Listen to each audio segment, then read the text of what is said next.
ವಂದೇ ಮಾತರಂ ಗೋ ಸಂರಕ್ಷಣಾ ಸಮಿತಿ ದಕ್ಷಿಣ ಕನ್ನಡ ಜಿಲ್ಲೆಯ ಆಶ್ರಯದಲ್ಲಿ ಕೆಂಜಾರು ಕಪಿಲಾ ಗೋಶಾಲೆ ಧ್ವಂಸಗೊಳಿಸಿದ ಘಟನೆ ಖಂಡಿಸಿ 300 ಗೋವುಗಳಿಗೆ ಗೋಶಾಲೆ ಪುನರ್ ನಿರ್ಮಾಣ ಬೇಡಿಕೆಯೊಂದಿಗೆ ಬೃಹತ್ ಪ್ರತಿಭಟನೆ ಮಂಗಳೂರು ಮಿನಿ ವಿಧಾನಸೌಧದ ಮುಂಭಾಗದಲ್ಲಿ ನಡೆಯಿತು.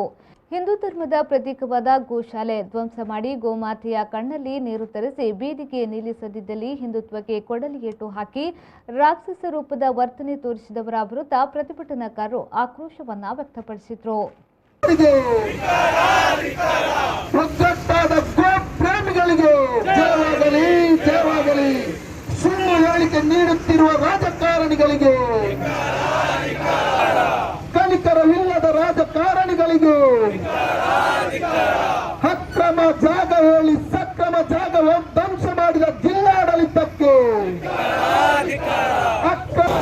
ಗೋಶಾಲೆ ಧ್ವಂಸಗೊಳಿಸಿದ ಜಿಲ್ಲಾಡಳಿತಕ್ಕೆ,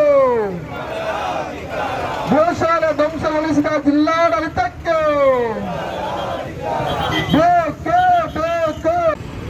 ಬಹುಶಃ ಈ ಪರಿಸ್ಥಿತಿ ನಮಗೆ ಬರಬಾರ್ದಿತ್ತು ಅಂತ ನಮ್ಮ ಅನಿಸಿಕೆ. ನಿಮ್ಗೆ ಗೊತ್ತಿರ್ಬೋದು, ಹಲವಾರು ದಶಕದಿಂದ ಪ್ರತಿಭಟನೆ ನಾವು ಮಾಡ್ತೀವಿ ಗೋವಿನ ವಿಷಯದಲ್ಲಿ. ಮುಖ್ಯ ಕಾರಣ ಅಂತ ಹೇಳಿದ್ರೆ ಗೋ ಹಂತಕರನ್ನು ನಾವು ಬಂಧಿಸಬೇಕು, ಅಕ್ರಮ ಕಸಾಯಿಖಾನೆಯನ್ನ ಒಡೆದು ಹಾಕಬೇಕು, ಗೋ ಹಂತಕರನ್ನ ಮಟ್ಟ ಹಾಕಬೇಕು ಎಂಬ ಉದ್ದೇಶದೊಂದಿಗೆ ನಾವು ಪ್ರತಿಭಟನೆಗಳನ್ನು ಮಾಡ್ತಾ ಇದ್ವಿ.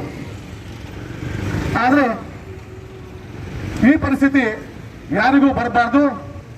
ನಮ್ಮವರ ವಿರುದ್ಧವೇ ನಾವೇ ಪ್ರತಿಭಟನೆ ಮಾಡಬೇಕಾದಂತಹ ಪರಿಸ್ಥಿತಿ.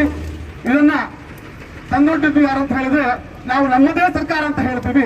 ನಮ್ಮದೇ ಸರ್ಕಾರದವರು ಇದೇ ಪರಿಸ್ಥಿತಿಯನ್ನು ತಂದು ಹಾಕಿದ್ದಾರೆ. ನಿಜವಾಗ್ಲೂ ಅವರು ಅಭಿನಂದನಾರ್ಹರು.